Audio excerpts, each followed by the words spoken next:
What's going on, YouTube? This is Unger to the Max here, coming at you with episode 9 of Josh's Sports Vlogs. This is the second episode of the day. Episode 8 was Cavaliers Spurs when the Cavs just flopped against San Antonio. And now it's a matchup between the Philadelphia 76ers and the Washington Wizards.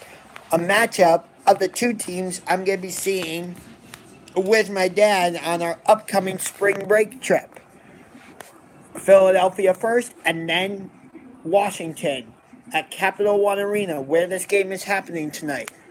The 76ers will be playing the Charlotte Hornets, and the Wizards will be playing the Indiana Pacers.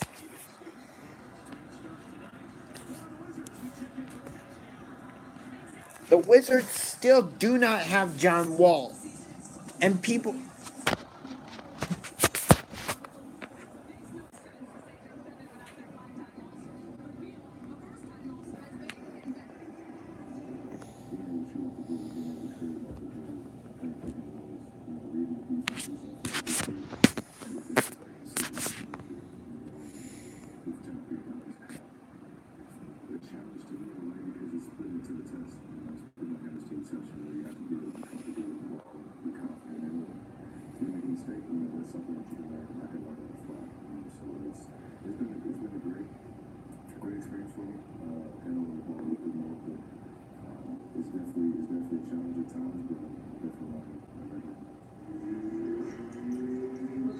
Alright, the Wizards are wearing...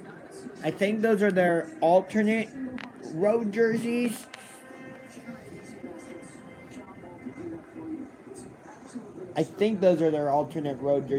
Those are the 76ers home jerseys. And I'm going to let you guys watch tip-off. 76ers and the Wizards from Capital One Arena starts now.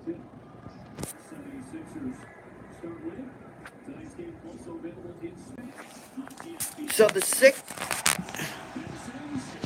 Ben Simmons gets right to the rim, almost too easily.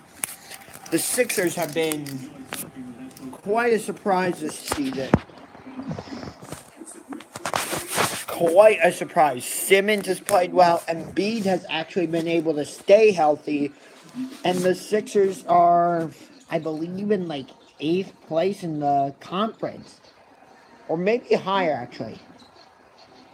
Let me check the NBA standings.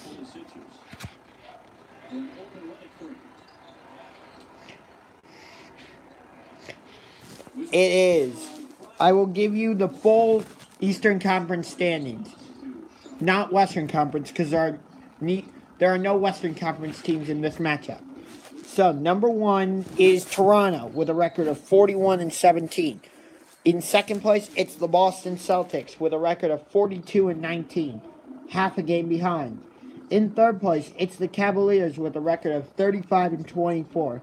They're 6.5 games back. In fourth place, it's the home team tonight, the Washington Wizards, with a record of 34-25. They are 7.5 games back. In fifth place, it's the Indiana Pacers, with a record of 34-25. They are also 7.5 games back. They're pretty much tied with the Wizards. In sixth place, it's the away team tonight, the Philadelphia 76ers, with a record of 32-25. They are 8.5 games back. In seventh place, it's the Milwaukee Bucks at 33-26, 8.5 games back. In eighth place, it's the Miami Heat with a record of 31-29, 11 games back. In ninth place, it's the Detroit Pistons with a record of 28-31, 13.5 games back. In 10th place, it's the Charlotte Hornets with a record of 27-33, 15 games back. In 11th place, it's the New York Knicks, 24-37, 18.5 games back. In 12th place, it's the Chicago Bulls with a record of 20-39, 21.5 games back. In 13th place, it's the Brooklyn Nets with a record of 19-41, 23 games back. In 14th place, it's the Orlando Magic with a record of 18-41, 23 and a half games back. And in last place in the Eastern Conference, in 15th place, it's the Atlanta Hawks with a record of 18 and 42, 24 games behind. So the 76ers, as I said, are in 6th place, not 8th place like I thought. So I'll admit, I was wrong. Sorry. But the one thing with Philadelphia, Embiid has actually stayed healthy, because his first couple seasons, he wasn't able to stay healthy. So maybe Philadelphia could have been like this over the past 2 seasons, but Joel Embiid couldn't stay healthy. And then Ben Simmons was injured all of last season, and now here he is absolutely dominating. But I still think it's going to be Donovan Mitchell that wins Rookie of the Year. He has been dominating for Utah. But think about this. Philadelphia is doing this without the number 1 pick in the draft from last year from Washington, Markelle Fultz. What are the 76ers going to do when Fultz does come back and is healthy? Are they going to move Ben Simmons to the shooting guard and then have Fultz play point guard? And then if they do that, are they going to have J.J. Redick come off the bench? It's interesting. I think the 76ers, if they get the right pieces, in a few years, I'm not going to put a number on it, but maybe the 76ers could be in title contention. Maybe in a few years. We'll see. And somehow the Wizards, talking about the Wizards, as they're up 11-10 in this game, the Wizards, over their past 10 games, without John Wall, they are 8-2. Now, some people are saying the Wizards are better without John Wall, which I understand, because when Wall is starting for the Wizards, he seems to be very ball dominant. Like it seems like the offense doesn't flow as much when John Wall isn't on the floor. But to say that the Wizards are a better team without John Wall is crazy, because that's just not true. At least I don't think the Wizards are a better team without John Wall. I think they need a scoring point guard like that. Oh, another 3 for Washington. That's Zalaransky, who's taking John Wall's place in the starting lineup. But when Wall is healthy, I think John Wall and Bradley Beal are one of the best backcourt tandems in the NBA. I would put them in top 5. If I had to rank the top backcourts in the NBA, my top 4 would be. Look at this. This just proves my point. Oh, I missed it. It was a statistic about John Wall and the impact he has on the team. Sorry, I kind of screwed up. But, as I was saying, my top 4 backcourt tandems in the NBA right now would be number 1. Hang on. Number 1 would obviously be Stephen Curry and Klay Thompson for Golden State. I think that's no question. Number 2 would be DeRozan and Kyle Lowry and DeMar DeRozan for the Toronto Raptors. Number 3 would be Damian Lillard and CJ McCollum with the Portland Trailblazers. And number 4 would be John Wall and Bradley Beal. And I think and the Wizards, I don't know. The Wizards, I don't know what they need to become a better team. They've got the backcourt. What do you think? What do the Washington Wizards need in order to become a legitimate title threat? What do they need? Do you think they need a small forward? Do you think they need to get rid of Gortat and get a better center? What do they need in order to become a legit title threat? What do the Wizards need? And it's stolen by Ben Simmons. Up. Dario Saric misses the layup. And here come the Wizards the other way. Bradley Beal to Kelly Oubre. Kelly Oubre has been the key for the Wizards. And I know that's weird to say considering Bradley Beal has exploded for like 38 points during a game during this stretch without John Wall. But it's been Kelly Oubre who I think is the key for the Wizards. Honestly, because Joel Embiid with a nice dunk. But Kelly Oubre is the X factor coming off the bench. He is a scoring dynamo for the Wizards, I think. And maybe the Wizards should consider actually putting Oubre into the starting lineup. Just a thought. Yeah.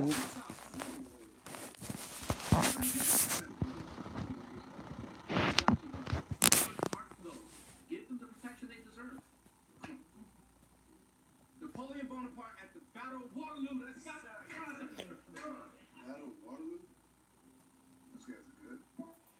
Yeah. Yeah, but I honestly think Kelly Oubre is the key for the Wizards. Maybe, what about this starting lineup for the Wizards? You have John Wall at point guard, Bradley Beal at shooting guard, Kelly Oubre at small forward, Otto Porter or Markieff Morris, I think. Yeah, Markieff Morris at power forward, and then Gortat at center. But what if Durant had signed with the Wizards? I know he didn't. I know he signed with the Warriors. But think about this hypothetical for a second. Would the Wizards be a title threat? Would they be a stronger team than the Cavaliers if they had John Wall, Bradley Beal, and Kevin Durant?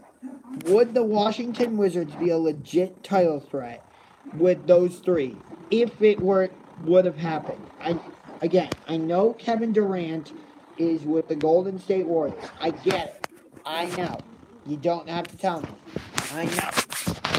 And I think he took the easy way out by doing that. But what if Kevin Durant had gone to the Washington Wizards? Would they be a title threat? I say yes, they would be. And if Kevin Durant had gone to Boston, the problem with him going to Boston is maybe they don't get Kyrie. Maybe we don't trade him to Kyrie. Trade Kyrie to Boston. So I don't know. I think if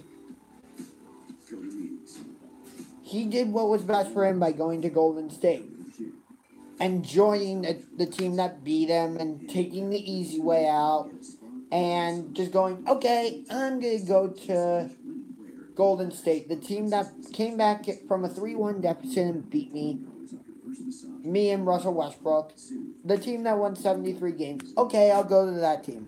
That sounds good. And we're back to 76ers Wizards.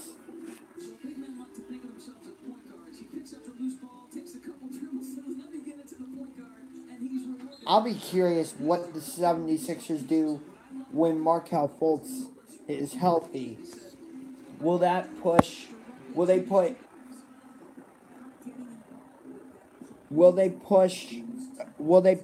Fultz into the starting lineup and then move Simmons to the shooting guard? About 6:27 left in the first quarter. 16-16. Game tied. 76ers are 6 of 12 on field goals. Wizards are 5 of... I missed it. 3 turnovers for Washington, 1 turnover for Philadelphia. Rebound to Philadelphia. And here come the 76ers. It's Simmons driving. No. Rebound to Washington. Here come the Wizards. Bradley Beal. Kelly Oubre buries it for 3. He's the guy who's the X factor, in my opinion, for the Wizards. Here comes Philadelphia. Joel Embiid to Simmons. Back to Embiid against Gortat, who can be a thorn in the opponent's side on defense. Not really offense. Gortat doesn't really have an offensive game, I don't think. Embiid makes the nice shot, and it's a 1-point game. Washington leads by 1, 19-18. Here comes Washington. Zalorensky dribbling, and he is fouled by J.J. Redick. Nope. TJ McConnell. Never. My correction. That is a weird looking, flip shot. That's a circus-esque shot, actually.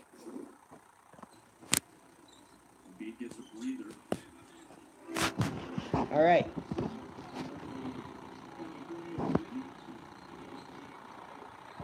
Rebound to Washington, but they can't do anything with it. Philadelphia with it. Like I said, the next 2 arenas I will be going to are Wells Fargo Center in Philadelphia on Friday for 76ers, or Charlotte Hornets, Philadelphia 76ers. And then March 4th, it'll be the Indiana Pacers at the Washington Wizards from Capital One Arena. Arenas number 19 and 20.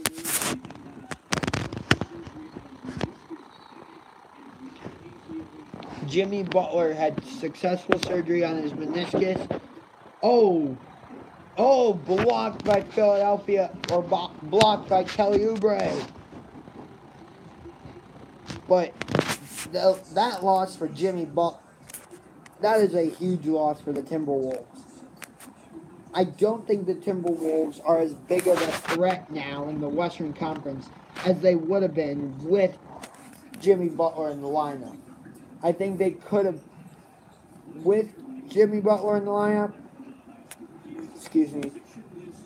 they could have pushed a series, gone to possibly the second round, and pushed a second round opponent to 5 or 6 games, maybe 7. But without Jimmy Butler now, I see them maybe getting out of the first round, but not really doing anything in the second round.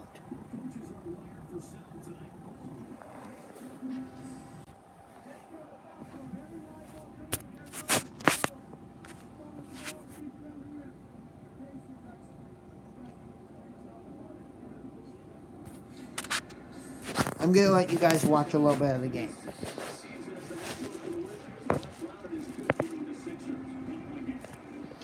Never mind, it's going to commercial. Yes, you do, Draymond Green.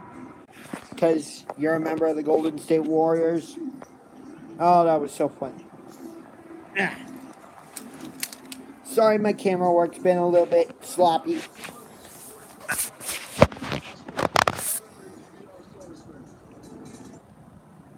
But the Cavs earlier today played the San Antonio Spurs, and I was definitely off on my score prediction. I said it was going to be 126-112 in favor of the Cavaliers. It ended up being 110-94 San Antonio, so shows how well my score prediction skills are. Although I was pretty close on the Super Bowl score. I was off by I think I said it was going to be 43-31. So I was off by 2 with the Eagles, and I was off by 2 with the Patriots. because it ended up being 41-33 in favor of Philadelphia. Which, thank you, Philadelphia, for preventing the Patriots dynasty. Can we please get somebody else from the AFC in the Super Bowl besides the frickin' New England Patriots? Please? And speaking of the New England Patriots, Josh McDaniels, you are a jerk. You are a complete and total jerk. Why would you give your commitment to the Indianapolis Colts and pretty much have signed the contract and then go, no, I don't want to. I'm going to stay with the Patriots. What? I'm sorry, but that is BS. That is BS. You should not do that. Maybe like you had a conversation with the Robert Kraft before or something, but if they say like I wouldn't do it, and then you go ahead and say, sure, I'll become the Colts head coach, stay with it. Don't go back. I think that I have less respect for you as a coordinator.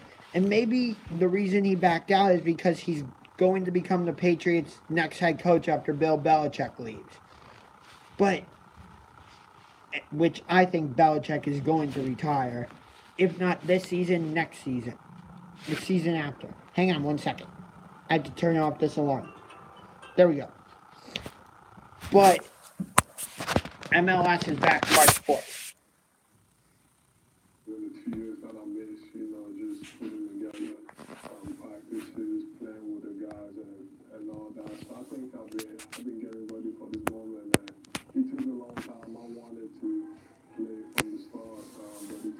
I'm gonna let you guys watch the game for a little bit. But Josh McDaniels should be in Indianapolis, not back with the Patriots. That's not how it should have worked. But for now, I'm gonna let you guys watch a little bit of the game. Enjoy.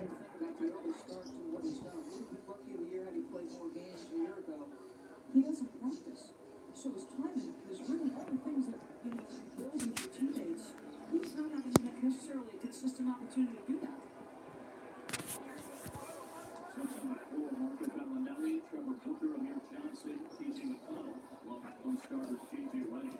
3.5 minutes left. 19-18. Washington leads Philadelphia.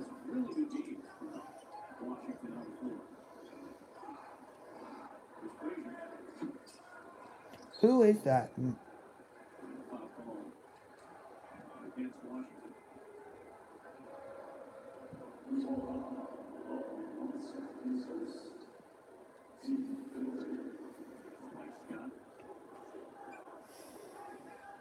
Finish up on Embiid. A stress fracture in his back when he was in Kansas, so he ends up missing the postseason entirely when he's there. Still gets the number 3 pick after having surgery on his right foot 6 days before the draft. Misses out on his entire first year, and then misses out on his entire second year when he had hoped to come into the league. Ends up playing just 31 games last year. And now having a career season in his first truly big minutes of the So honestly, they are conservative in the timetable. They're having to play back-to-back. So we have all access to the 6 Brian Colangelo, the general manager, targeted the All-Star break for those back-to-backs. We actually ended up a little bit ahead of schedule. And the reality is there's some protection for the organization if injuries, 19-19. Low scoring first quarter. So really good management in every phase by Philadelphia.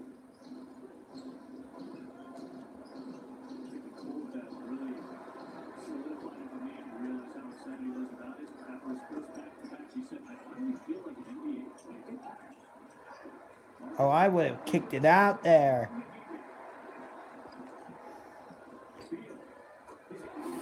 Bradley Beal. Finally, he was an all-star this year. Although he should have been an all-star the past few years, but... Oh! 3-pointer by Philadelphia, and the 76ers take a 22-21 lead with about 2.5 minutes left here in the first quarter. Kelly Oubre buries a three-pointer, and the Wizards take a 24-22 lead. Now it's starting to become a higher scoring game. 24-22. 76ers with it. JJ Redick, no. Stolen by the 76ers though.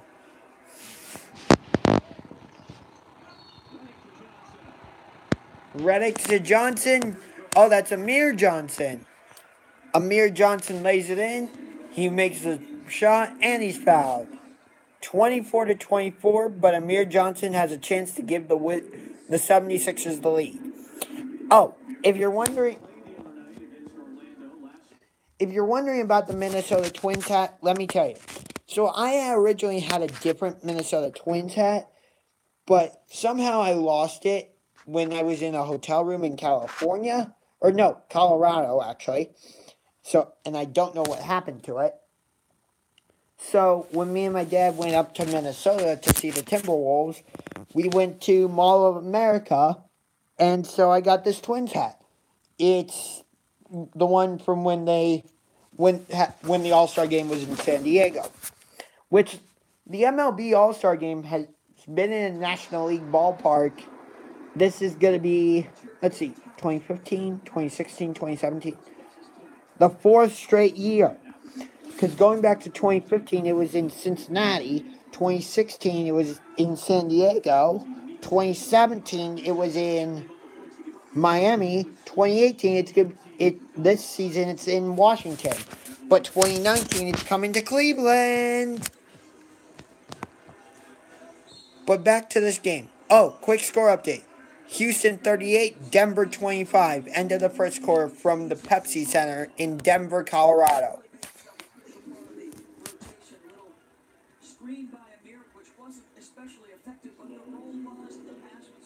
27-26, Philadelphia leads. McConnell, 7.3 points per game, 51% field goal percentage, 4.5 assists per game. I've never understood the half with that. Like, how do you get a half assist? Or how do you get half a point? It does not make sense.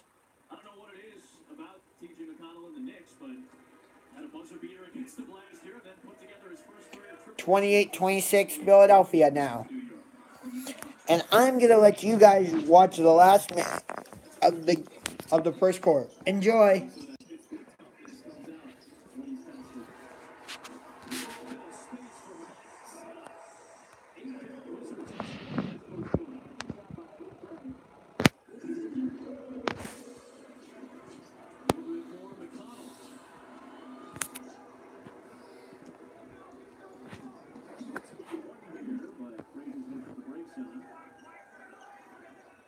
$25 seconds remaining.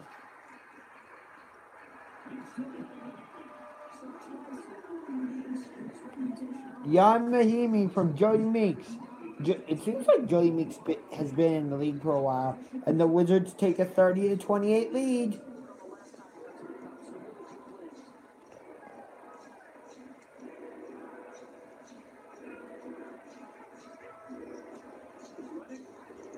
Oh, nice play. But he can't finish. No. At the end of the first quarter, it is 30-28 Washington in front.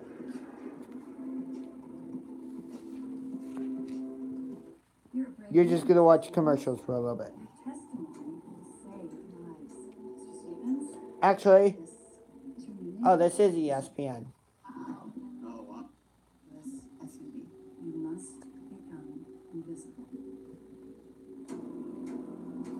This is the commercials for the Wizards. Some 76ers Wizards game, so don't worry.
Alright, so that's the story on why I have the Twins hat.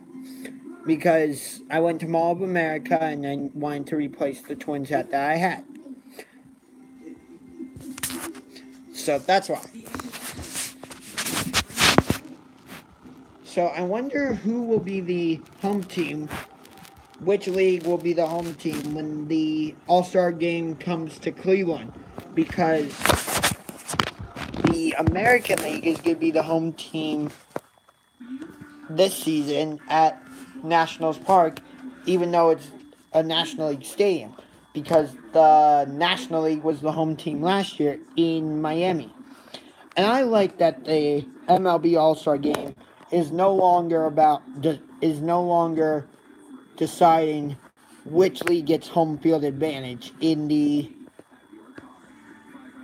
World Series. Although that would have been awesome if the Astros had home field advantage for them to win the World Series in front of their home fans, especially after the devastation that they went through with Hurricane Harvey. But honestly, that was one of the greatest World Series I've ever seen. Especially that game 5. Oh my God. That game 5 between the Astros and Dodgers. I think it was like the final score was like 13-12 or something. It was one of the nuttiest in World Series.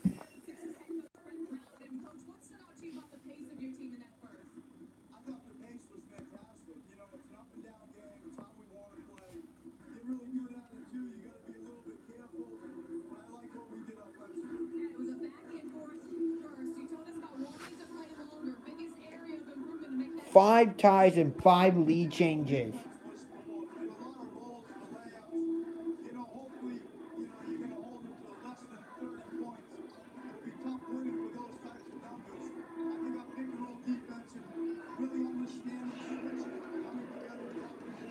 There's Kelly Oubre with the jump shot. Field goal percentage, 40% for Philadelphia, 59 for Washington.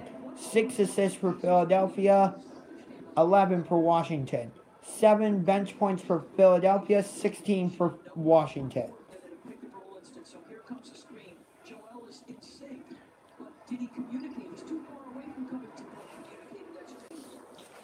I liked the new NBA All-Star Game format that happened this year in LA. Next year's NBA All-Star Game will be in Charlotte, although it was originally going to be in Charlotte in 2017, but then North Carolina had the whole bathroom law and the NBA decided to move the All-Star Game to New Orleans. And then this year's All-Star Game was in Los Angeles. Next season will be in Charlotte. 2020, the All-Star Game will be in Chicago. And then 2021, the All-Star Game will be in Indiana. And it sounds like, from what I've heard, it sounds like Boston might be where the 2022 All-Star Game is. Maybe. I don't know. I do know that the Cavaliers are finally doing renovations to the outside of the queue, because the queue is 23 years old, and I'm sorry, but the outside of the arena looks blah.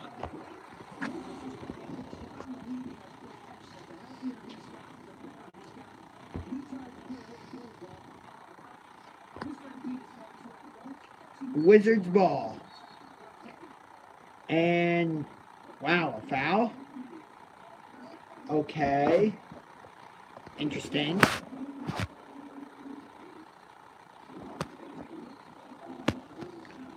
What are they reviewing? Oh, whether it's a clear path foul. Interesting.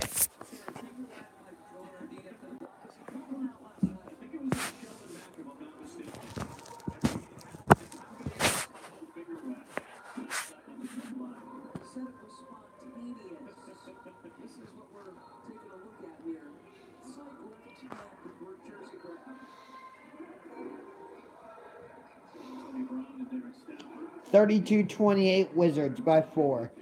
10:49 left. I hate this rule during a review, teams should not be allowed to have a timeout.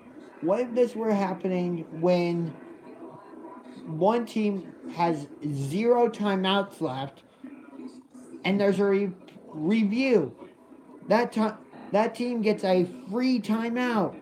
That's not right. The team that has no timeouts, actually, during a review, neither team should be allowed to huddle and draw up a play like that. It's pathetic. I do not like that rule. I never have and I never will. Unless somebody can give me a good reason as to why why that rule shouldn't be changed. And I was talking about this earlier in the Spurs Cavaliers live. I was talking about this earlier with the Spurs Cavaliers live stream sports vlog that the NBA is considering adding a 4-point line. And I'm not sure how I feel about that. Like, if it's a 4-point if it's late in the game and it's a 4-point game, let's just go for the 4-point shot. As much as I think it adds excitement to the game, as much as I think it would add excitement, I think it would, take a little bit of the drama out of the game. Because it's like, instead of having to try and get two baskets in 15 seconds, we'll just go for the 4-point shot instead. Stupid air conditioner. I just think it would take away from as much excitement as I think it would add to the game. I think it would take away drama from the game as well. So, I'm not sure.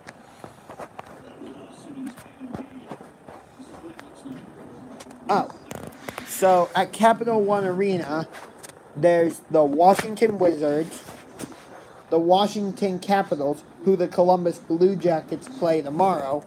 So I'm going to try. I might do a live stream during that. I might not. I'm not sure.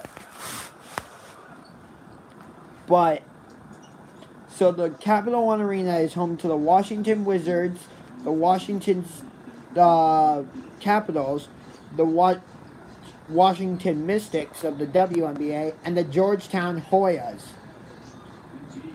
So, the WNBA is made up of the Minnesota Lynx, my favorite WNBA team, the Los Angeles Sparks, the Phoenix Mercury, the Dallas Wings, the Chicago Sky, the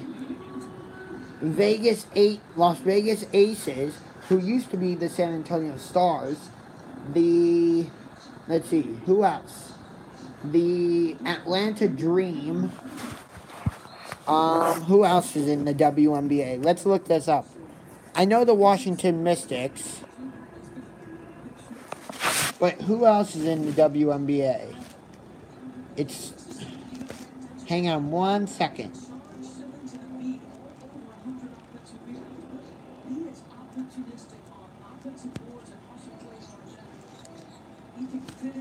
Oh, the Indiana Fever. So, if you'll excuse me, I have to use the restroom super quick. So, while I'm gone, I'll let you watch the game.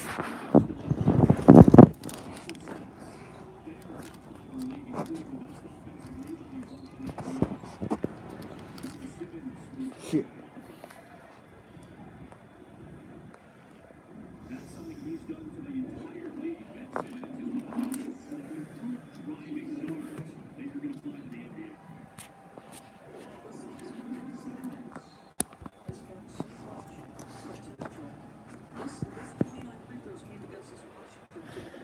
Shoot.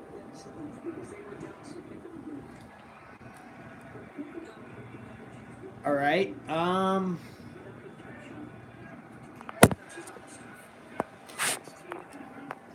You know what? I'll do it like this.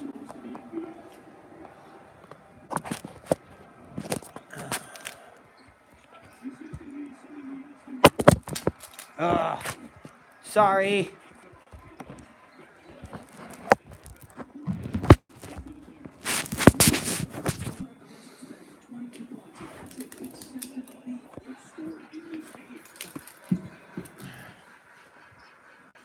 10 different Wizards have scored in this game. Sorry about the little bit of chaotic camera work. I'm trying my best. It's a little bit rough right now. But I think I've got it back under control. Harden's already got 17 points in the first quarter against the Denver Nuggets. That's impressive. So time for some first quarter statistics. Time for some in-game statistics.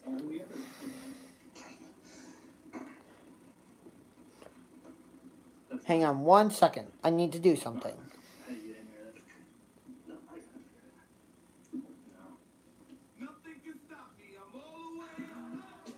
Oh yeah, and the New York Liberty. That's another WNBA team. So you got Chicago Sky, Indiana Fever, New York Liberty, Washington Mystics, Atlanta Dream, Chicago Sky, Indiana Fever, Minnesota Lynx, Los Angeles Sparks, Dallas Wings, Las Vegas Aces, and that's all I can think of right now. I might be missing others. But time for some in-game statistics from Wizards 76ers. Just a quick update though, it is 49-40 Houston over Denver right now at Pepsi Center in Denver, Colorado. And it is 41-32 from our game, the Wizards and the 76ers. Wizards lead 41-32. So for Philadelphia, Covington in approximately 13 minutes has 0 points, 1 rebound, 0 assists, 1 steal. Dario Saric in about 10 minutes of work has 5 points, 4 rebounds, 1 assist, and 0 steals. Joel Embiid in approximately 12 minutes has 8 points, 5 rebounds, 3 assists, 0 steals. JJ Redick has in about 11 minutes of work, has 6 points, 1 rebound, 1 assist, 0 steals. Ben Simmons, in about 10 minutes of work so far, has 6 points, 2 rebounds, 1 assist, 1 steal.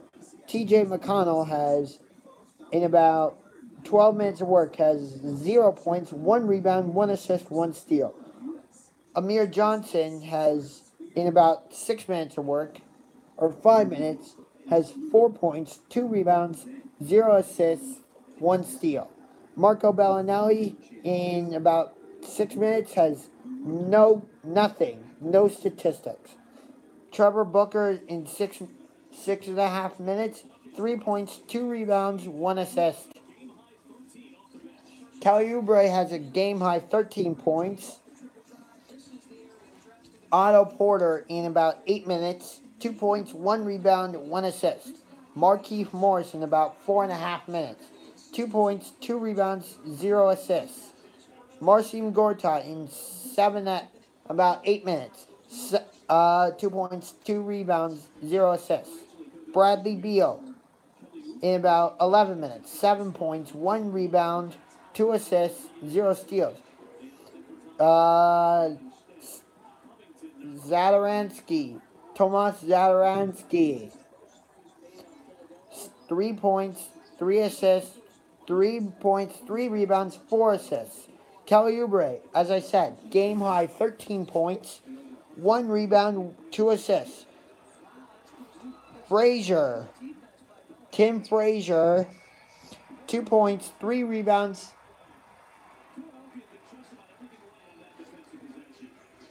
2 points. Jan Mahimi, 2 points. Mike Scott, 6 points. Joey 6 points. So about 10 of the 12 Washington Wizards have scored so far for the Wizards. And again, my apologies if the camera work's been a little bit erratic. It is currently a 9-point game, Wizards and the 76ers. And I think these two teams are actually in the same division. Let me check. No, they are not. Philadelphia is in the Atlantic Division with Toronto, Boston, New York, and Brooklyn, while Washington is in the Southeast Division with Miami, Charlotte, Orlando, and Atlanta. That doesn't make sense. Washington is not in the Southeast. That really doesn't make sense. But speaking of division realignments, I want to talk about the NFL again for a minute. Why are the Indianapolis Colts in the AFC South with Tennessee, Jacksonville, Houston? They should be in the AFC North. Move the Baltimore Ravens out of the AFC North, put them in the AFC East with Buffalo, the Jets, the Patriots, the Buffalo, Jets, Patriots, and then you move the Miami Dolphins to the AFC South and put them in the division with the Jaguars, the Titans, the Texans, the Jaguars, and the Texans. That way your divisions would be the AFC North, Colts, Steelers, Bengals, Cleveland Browns, but I call them the Cleveland Clowns. Then you would have the AFC East, the Patriots, the Ravens, the Bills, and the Jets. And then the AFC South, the Dolphins, the Jaguars, the Texans, and the Titans. And then in the NFC, move the Cowboys to the... I know this is going to sound weird because you have all these great rivalries, but you move the Cowboys to the... Wait. You can't really do any division realignment with the NFC. But it's just odd that the Cowboys are in the NFC East when they're not really in the East. It just doesn't make sense. But that's just how it is. But why are the Cowboys in the NFC East when Texas is nowhere near Washington, New York, or Philadelphia? They're the three other division opponents. Why are those four put together? Well, I get why Washington, the Giants, and why Washington, Giants, and Eagles are together. But why are the Cowboys in there? The Cowboys aren't in the South. The Cowboys aren't in the East. Maybe you move the Carolina Panthers to the NFC East with the Giants, Washington, and Philadelphia, and you move the Cowboys into the NFC South with the Falcons, Buccaneers, and Saints. Maybe. What do you think about that idea? Would that make sense to move the Cowboys to the NFC South? And what do you think of my proposed AFC realignment? Moving the Colts to the AFC North, move the Ravens to the AFC East, and move the Dolphins to the AFC South. Alright, and we're back to Wizards 76ers. Otto Porter shot just got reviewed, and it... Oh, that's weird. It looks like the shot was not out of his hands before the shot clock went off, but it still counts, so it's 44-37 Washington. With about with approximately 4 minutes remaining in this game, in this first half.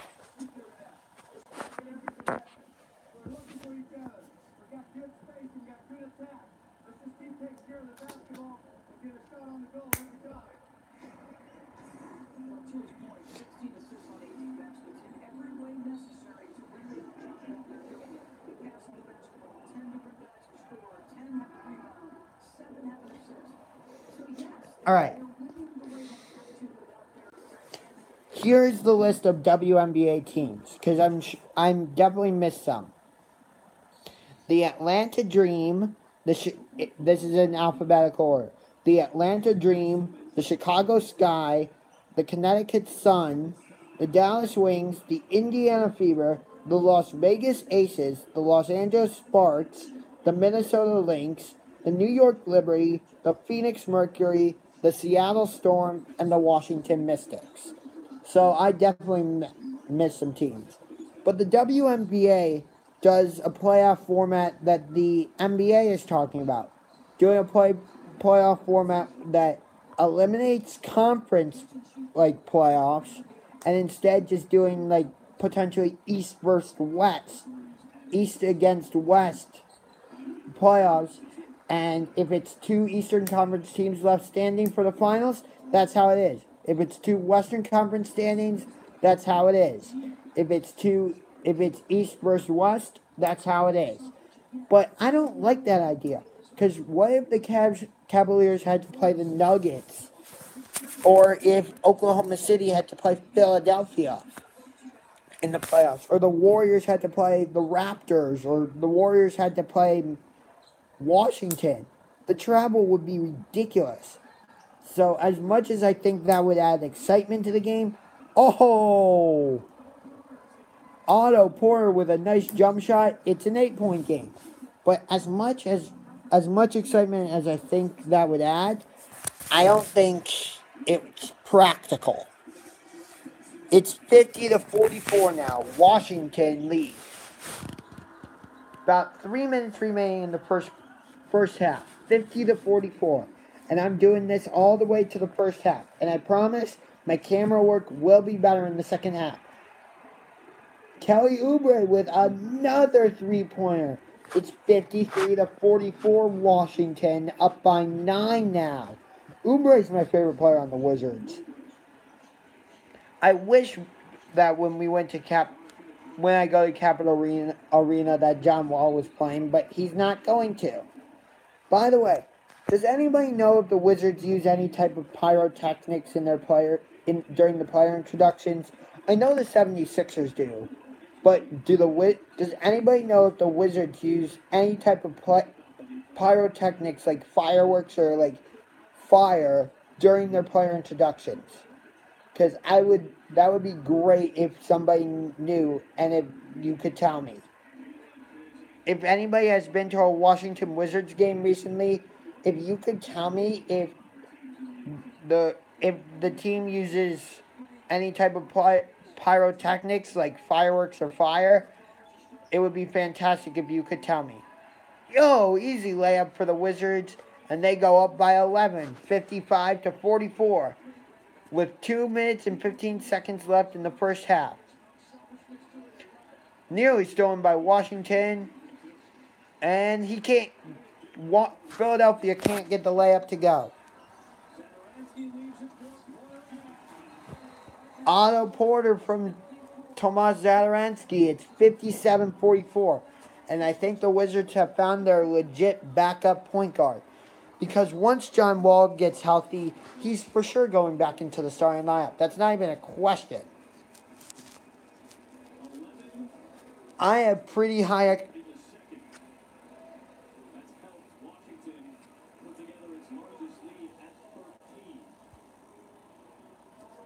I'm just going to ignore that comment.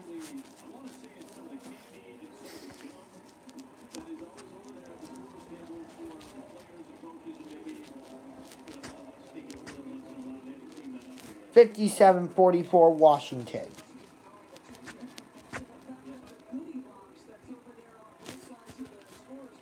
Wizards up by 13.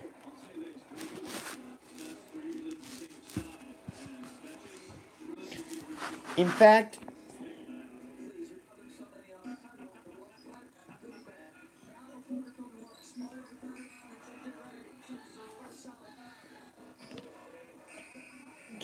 Kelly Oubre has been lighting it up for the Wizards. But so has Otto Porter. If the Wizards can get Otto Porter going, I think, and he can be like a true small forward, I think they can be a legit title threat. Or get a true small forward. Not necessarily a Kevin Durant, because we all know what happened with that. But if they can get a true small forward, I think the Wizards can be a legit threat. Maybe when Giannis is a free agent, maybe he'll go to Washington. You never know. You never know.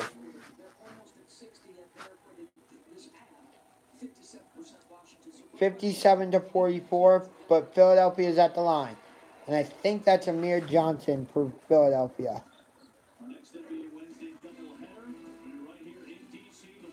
Next NBA doubleheader on ESPN, it'll be Golden State at Washington, Houston at the Clippers.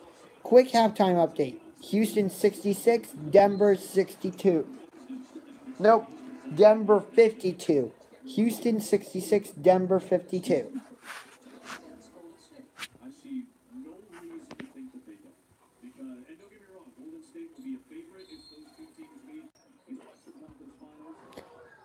I'm going to let you guys watch the last minute and 36.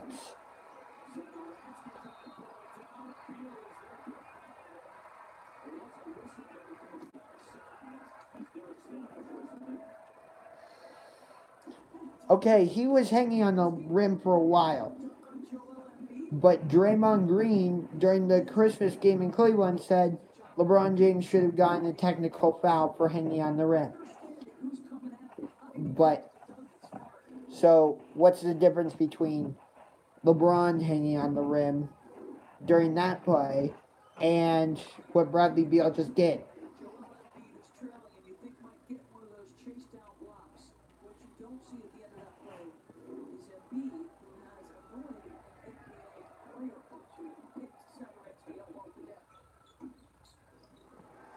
Like I said, I'm just going to let you guys watch the last minute and a half.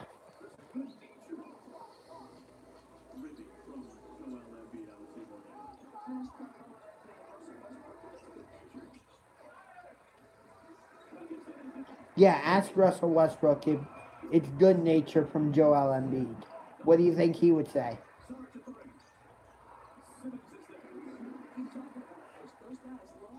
I wonder how the 76ers will handle it when Markelle Fultz is healthy and is able to play. Will they move Ben Simmons to the shooting guard and have Fultz play point guard? How will they handle that?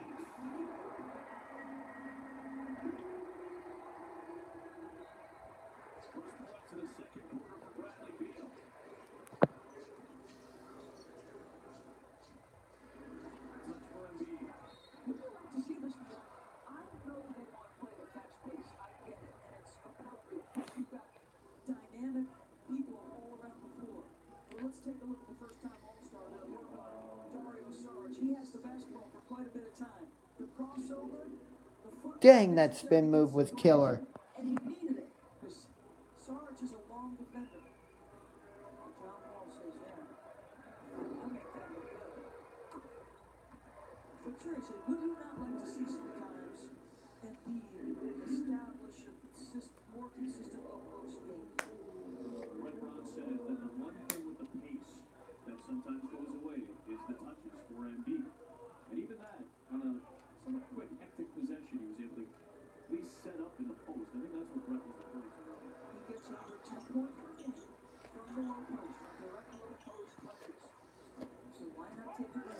About 30 seconds left. Bradley Beal buries it.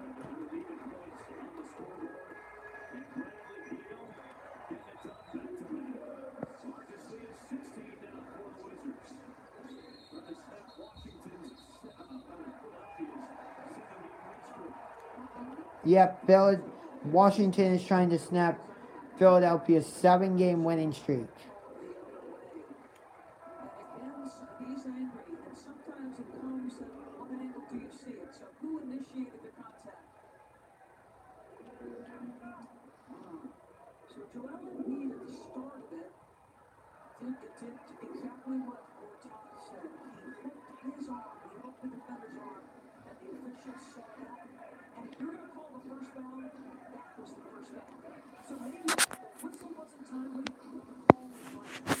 Again, my apologies if the camera work. This video has been a little bit erratic.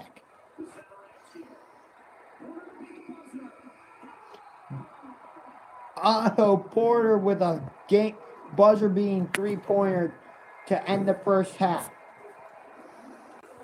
So, hope you guys enjoyed this first half live stream. I will be back for the second half of this game. But until then, this is Unger to the Max signing off. Salute, go Cavs, and go Jackets.